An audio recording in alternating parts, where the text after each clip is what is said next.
up, everybody? What's up? We're making a video. Yeah, so this week we just decided we wanted to answer some questions.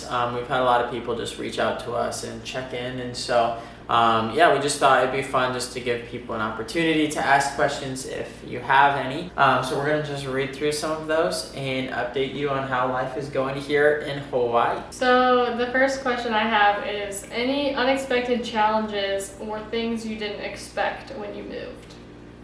The figuring out just all of like the details, there's maybe more to that than I would have thought, just with getting a car registered, and they have vehicle inspections here, and so we had to get it inspected, and then you fail the inspection, and so that way you can go get it registered, and then you have to bring it back to the inspection to get it passed with the current registration. It's just a very long process.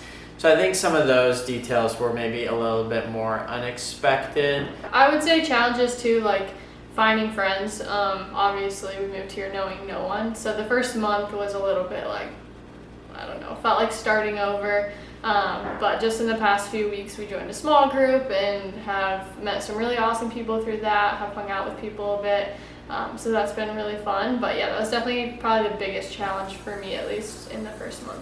All right, next question. What is the best piece of marriage advice you have? I feel like we just really enjoy each other, and so I think just finding someone that you like actually enjoy being around is really important. I feel like that kind of feels like a gimme. But I think also just prioritizing time together more than anything else. We kind of just said like early on, like, you know, there's no job, there's no person around us that's like more important than our marriage, and so we just have to prioritize that over everything. And so yeah, if a job is pulling you away from your marriage and it's really bad, like quit. You know, that's kind of we always said that's what we would do. You know, I feel like there hasn't been too much of that. But we do, you know, just make sure that we spend time every day together. And yeah, part of the job hunt was, okay, if it's gonna, you know, take you away from me like all the time, like if our schedules aren't gonna line up much, that's just not gonna be an option, just because we want to spend time together. So yeah. Also like doing fun things together. We both love being active and like doing things, so that was a big part in moving here. Like I feel like when we lived in Michigan or Indiana, honestly, like our relationship is stronger here because we get to do fun things that we enjoy doing together. So I think it just like gives us both an outlet for doing those things, which helps like personally, but it also helps bring us closer when we can do things that we love doing together. yep. All right. Anything you miss about the Midwest? I think the biggest thing, well, I have family and friends, obviously. Most of them are in the Midwest. But I think, like, right now, like, I know a lot of people are hitting, like, that prime fall weather. That sounds really nice for, like, a week. I don't even want it, like, long term. And, like, yesterday, you know, we were outside all day, and it felt amazing. And so I don't want the fall weather that bad. But, like, 1 week of just, like, nice hoodies with long pants would be great. Yeah, and, like, the fall vibes that accompany it, like going to like an apple orchard or like apple cider, pumpkin spice, like I don't know, getting cozy, watching like a fall movie, those little things. But all right, next question. Are you guys playing soccer in Hawaii? that's a good question. So we have not yet. We actually might play tomorrow night with a bunch of friends. One of the friends that we met through our small group. Our church actually has pickup every Wednesday, so we're hoping to start doing that. We didn't bring cleats over. Mine busted right before we left. So I have to get new ones, and Allie didn't bring hers. So we might just go play in tennies, maybe get a new pair of cleats. But yeah, we're excited to start playing more. Soccer's actually pretty big here, which is kind of cool. I didn't know it was going to be that big.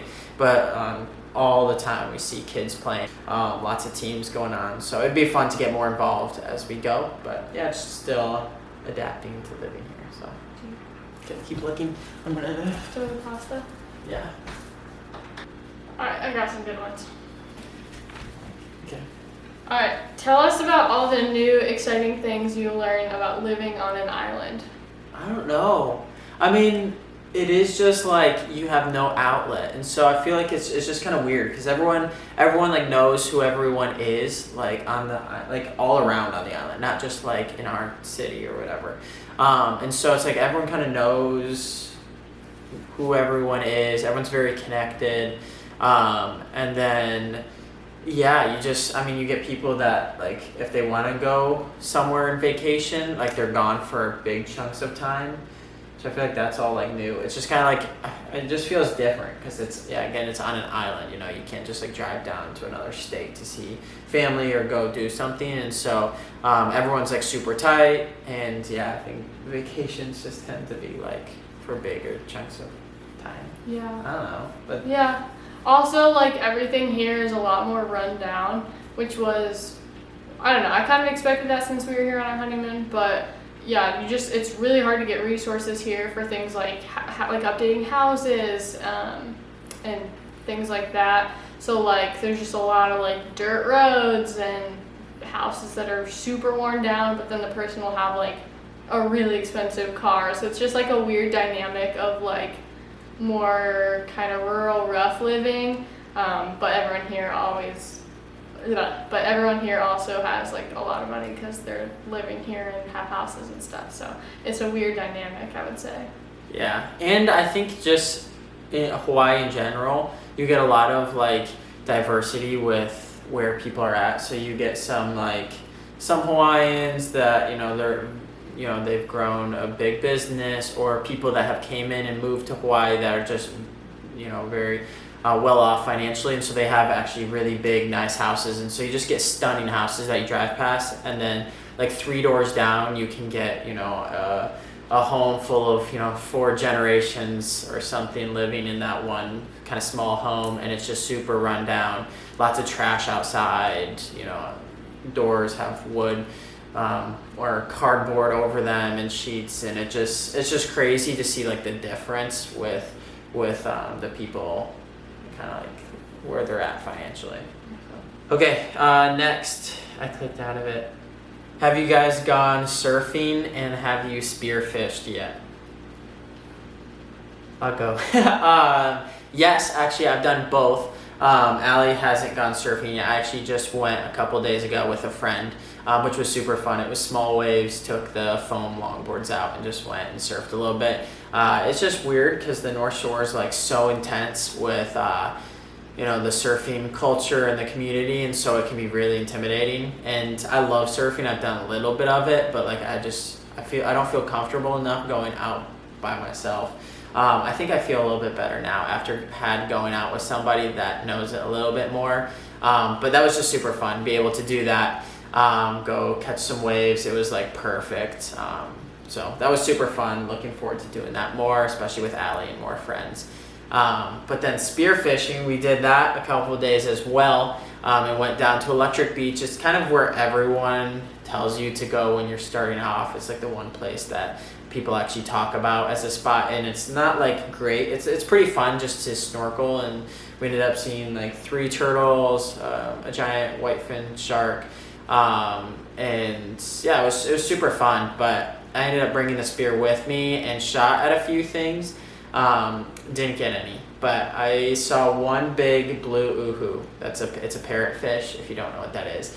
And I didn't have my spear on me when I saw it, so I was kind of bummed because it was huge, and those are really good. And it's kind of like a prized catch if you can get a nice big male, which are the blue ones. So that was kind of fun to at least see it, even if I didn't shoot it. So. Someone asked, how expensive is everything? I feel like that's a good question. It definitely is, like, basic things are more expensive here, but there's definitely ways to do it cheaper. But I don't know, I would kind of say, how would you answer that? Yeah, it's actually not that more expensive to get a lot of things if you know where to go. And so, like, for shopping at Costco, like, if you're fine with buying it in bulk and you're fine with, not buying, some gourmet meat cuts or whatever people buy, that, like, some of those things are going to be more expensive regardless. But, for what we're buying, we buy a big bag of rice and big pasta and big thing of tofu, and it boils down to being very, very similar to what we were getting in the Midwest. So I don't think everything's more expensive. But Gas is like $4.19 at Costco, so again, still not a whole lot worse than we paid for some places in the Midwest. But besides that, if you're going around shopping here, I mean, all the shops are going to be just super expensive. Even the little stores, everything's going to be like twice as much as we were. Yeah, like getting. a thing of milk at like the closest market to us is like $8 for like a non-dairy milk. Even like the same, Yeah. like for regular milk too, honestly. But at Costco we can get like 6 of them for 10, 12 The bucks. same price, Yeah. yeah. But yeah, I would say we spend about $400 a month on groceries, which is like pretty similar to what we were doing before. The place that we got to rent is like $1,900, and that's all utilities and everything included, which is super decent for the North Shore specifically. So yeah, we kind of scored on that one. We just happened to find it on Trulia, so yeah, that was a win. But yeah, besides that, like we bought surfboards and the spearfishing stuff, some initial like big purchases, but everything that you want to do here, like all the beaches, activities are all free, which is, we just love being outside and doing those hikes and stuff. So besides those like initial purchases that we wanted to do and we were planning on doing, like there's not really going to be a lot of expenses going forward other than just like food, gas, housing. So yeah. Yeah, we really only spend money these days when we, feel like treating ourselves and want to go out and get like a nice poke bowl or a smoothie bowl or whatever it might be. Just kind of like those fun little spontaneous trips to a food truck or a local place. But besides that, yeah, pretty much everything we do all day is free. So that's the one giant pro over, the Midwest. And like food trucks are like probably like $10 to $15 like per meal per person, which is really similar. I mean, these days if you go to like Qdoba, it's usually like 10, 11 bucks for a bowl. So it's pretty similar in that sense, which is nice. Okay, I just have one more question, and that is, do we miss our family and friends back home? Yes, for sure. I think it's been fun just to continue just to call people, FaceTime, and reach out to family and friends that we still want to stick in touch with while we're here. I feel like something that I've always appreciated is it's not like the quantity of time as much as it's quality of time. And when you're living so close to someone, it's easy to just kind of take for granted seeing them every day and not spending quality time together and not appreciating it, going to their house and just being on your phones or, it can just be tricky, or even just not being intentional about spending time together. But when you're separated by like 4,000 miles, you just have to be way more intentional, so phone calls, you can FaceTime, and then just like be really intentional about asking about how they're doing, about their day, sharing good news with them. And so I feel like I've really appreciated that as well. But we're also just super excited to have people come and visit. We got a bunch of family and friends that already have trips planned out here, which will just be a blast. It's so fun to live out here, and this week I think we were just kind of overwhelmed by how much fun we were having and just how like it's really starting to feel like home. And so yeah, just sharing that with people, and the people are flying out for like the same price as a trip to Florida or something. If you go at the right times, get the cheap tickets, and then our place is free for our friends and family. So yeah, it's just kind of been fun to plan that, have family and friends looking forward to come. So that'll be fun to see them and get to share some of our world. But we also have a trip planned to go back like For mid-November for Thanksgiving. Yeah, so that'll be fun as well, just to see family again and catch up with some friends. Last question is, how many licks does it take to get to the center of a coconut? And it was actually asked on here, so don't come at me. The answer is 43. I mean, I thought that was well known by now, but maybe not everyone knew that. Where do you get 43 from? Is that like a thing? Yes. Go try it. 43. No, That's a strong spit. What? 43 licks Yeah. to get to the center? It's like wood. I think you can lick a coconut as many times as you want. And you will never get to the center. Can't lick it 44 times because you'll already be there. I mean, you could, but. Coconuts don't have a center. What? It's air. So you have to get to like the air. And you just have to break through. I don't actually know. Trick question. If you know, throw it in the comments. We got like one comment already, and it felt really good. So if you want to comment, If you want to comment, it doesn't even have to be like a good comment. It can literally if just the be Holy like random. Spirit ones. leads you to comment. We could use free. some comments. It kind of just boosts, the motivation. Like, yeah. It's fun. We create these videos. This is just like maybe a good ending point. We're creating these Yeah. videos. It's just kind of fun for us just to, kind of just remember how we were feeling, what we were going through when we, made this big move. So some of our stuff is probably like garbage, and that's okay. Like so boring, But some of it, it's really just who fun knows, for our us. kids might like it someday. Yeah, and we want to share it with, we have family and friends that are interested. So if you're one of those people, like, respect to you, man. We love you guys. And yeah, everyone else, like, I totally get it if this is like the most boring stuff ever, but it's just fun to keep track of it. And so yeah, if you're here and you actually enjoy it, let us know, because that would make us feel good. But it is fun to create these. So yeah, if you guys ever have anything that you want us to do or want to see from us here, we'd love to share that with you. Otherwise, we'll just keep coming up with just random stuff every week. So. Random. All Yeah, right. around. That is it. Like, subscribe, whatever. You guys know the drill. But have a good week. We'll see you next week. Boom.